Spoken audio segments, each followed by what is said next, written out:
Hello and welcome to another episode of the University Duel Podcast, where we talk about university life and more. And today with me I have Faithia, but I'm going to allow her introduce herself to us better and tell us a bit about what she does. Hi Faithia. Hi. Hello. Hello. My name is Faithia, like she has said, Isiaka Faithia. I'm a recent graduate. I studied Mechatronics Engineering and currently I'm interning at Innovia Labs as an IoT system specialist. Wow, that is a lot. So today we want to talk about a very interesting topic. First of all, like the theme is mental health, but do we all have ADHD? And you know how like on social media now it's such like it seems like a trend.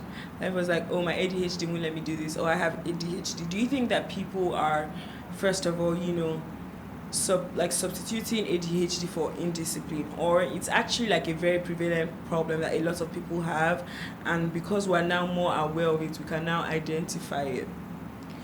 Well, one thing is that most people don't like to be accountable for their actions because Fighting, I came with the smoke. to be honest, like there's the attention aspect now. Yes. Like we're always on social media, like there's always something for you to follow up on. You get, I don't mean to dismiss the fact that somebody could actually have it, but most of the times we just do not like to be accountable for our actions. It is happening. People have ADHD, but it is not the way they are making it to seem. You get, like the main thing that separates ADHD from normal attention deficit is the incessant behavior, like something that it happens like almost every time, every day. So for somebody to just dismiss it and to just make it seem like a trend, it's not really a very nice thing to do. So that's just it. Okay, so how would you define ADHD? Attention deficit, hyperactivity disorder, the main gist. Like they find it hard to focus on one task. They can't like really multitask. Maybe they even take a course. Not just like these people. Some people that they'll take like 10 courses and they'll just like basically chew it. They won't go through or follow through. Maybe at some point they find it boring. You get, maybe because of their brain chemistry or whatnot. Yeah. So for me, that's what I see it as. Attention deficit. Yeah.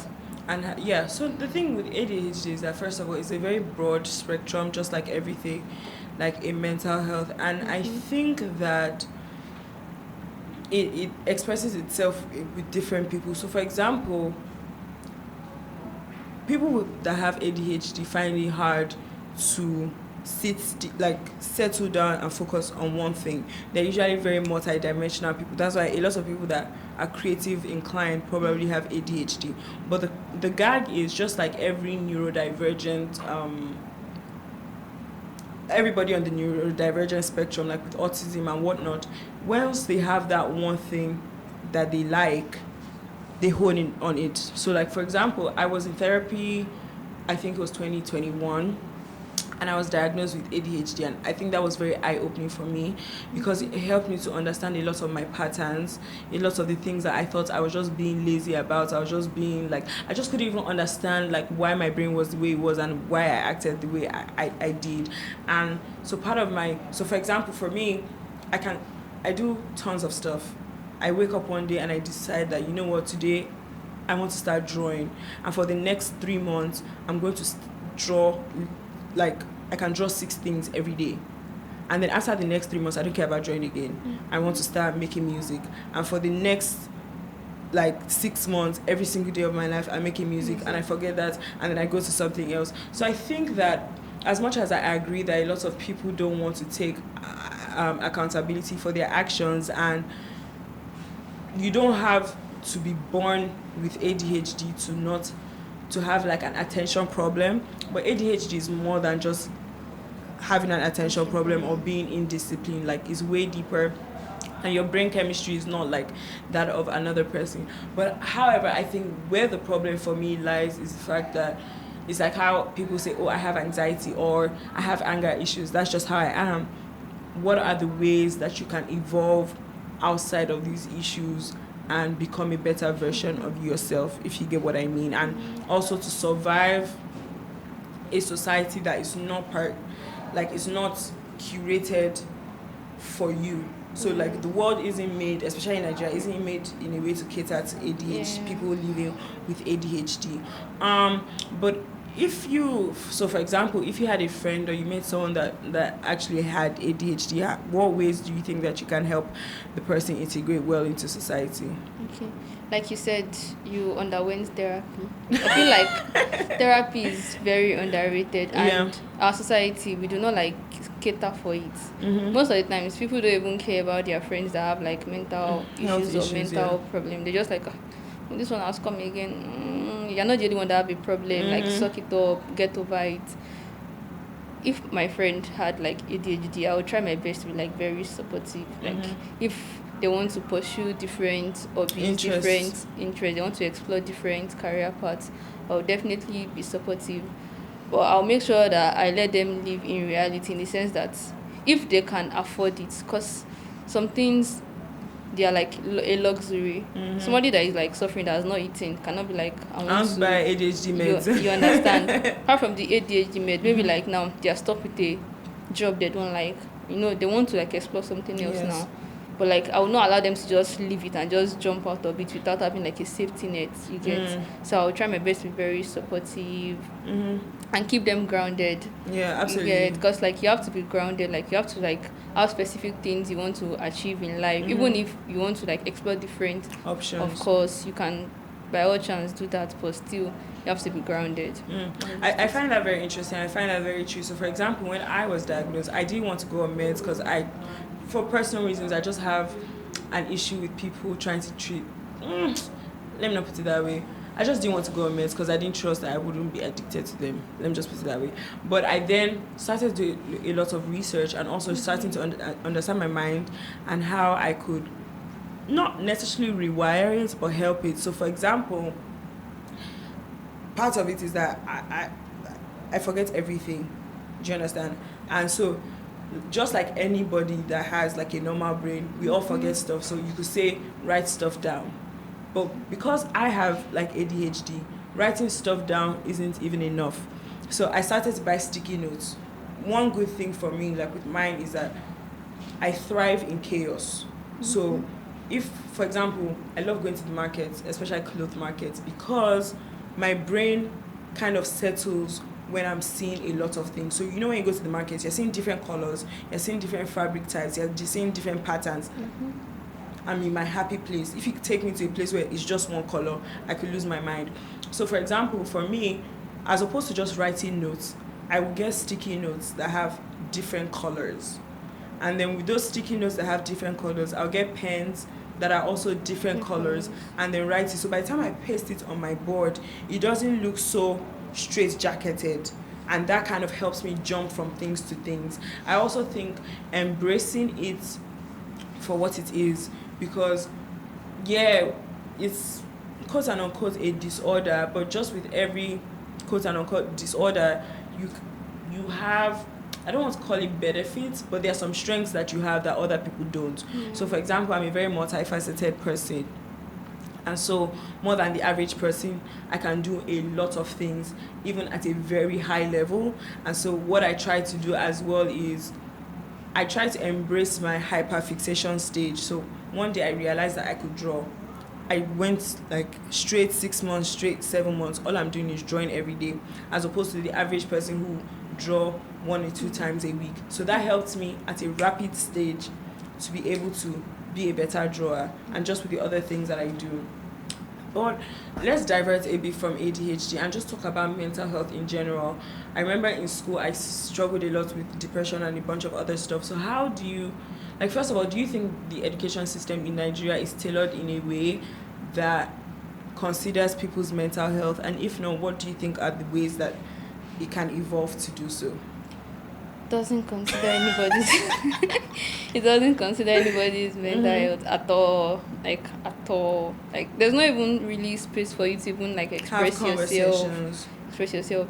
You can be going through a lot. The lecturer will just bombard you with assignment, and even if they even know that something is wrong with you, just like come on, like get over it. That's life. But like the kind of school I went to, like my school is like a relatively new school, so you're not like a lot of people. So the lecturers kind of, they see you.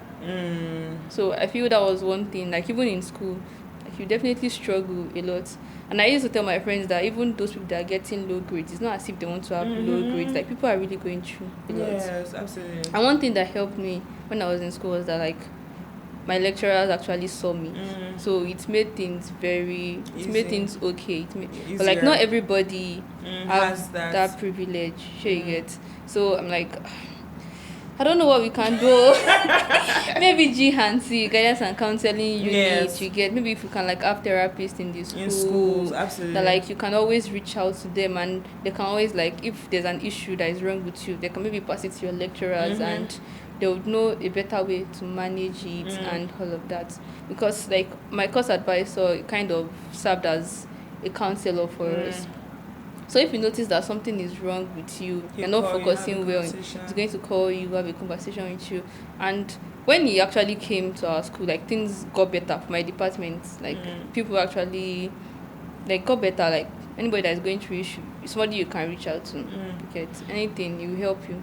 Best of peace. Awesome. Okay, so final question. Do you think that our generation is softer and we just don't have a threshold for suffering? Or do you think that the older generation just over-glorified, like, suffering, or they even have all of these issues but they have repressed it? A lot of people are undiagnosed. Like, there's a lot of issues, and like you had ADHD and you knew, you went to therapy. You get some people, they just think it is normal. I feel like the older generation, they kind of glorified suffering. Yeah. Like, they feel like there's a reward for suffering.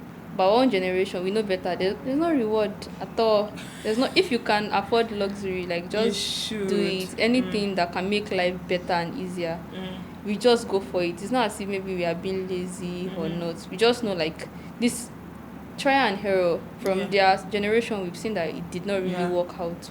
You get, we don't want to pass on those traumas to the next generation. So I think that I agree with you slightly, but what I would say is that the more that I grow and understand the reality of life, I think it's important to have thick skin. Not necessarily because you should have thick skin for thick skin's sake, which is what they kind of wanted, but it's also because life is tough.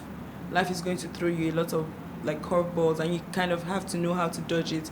And unfortunately, the way we are, or by chance, the way we are as human beings, we somehow learn more when we go through difficult situations, if you get what I mean. So I think we maybe need to increase our threshold in managing tough situations, but I also believe that tough situations should be, like, that was the only way. Do you understand that kind of thing? Not that you are creating tough situations unnecessarily just because you want to see people suffer and glorify that, oh, I can go through hard situations. The thing is, like, me personally, I believe that you do not necessarily have to experience something for you to learn from it. Yes, absolutely. So I don't think we are even soft at all. Like, this generation, we are, like, going through a lot. Like, look at the economy, like, for instance, now. And the whole mental health thing too, that one too is there. I don't think we are, like, necessarily soft. We are just loud about it. We are very loud about our sufferings. Most of us definitely, I'm going through this, so I'll type it, I'll tell everybody. That's but it. You still have to go back to, like, your own reality and experience it and, like, make things better for yourself. Yeah, absolutely. I agree.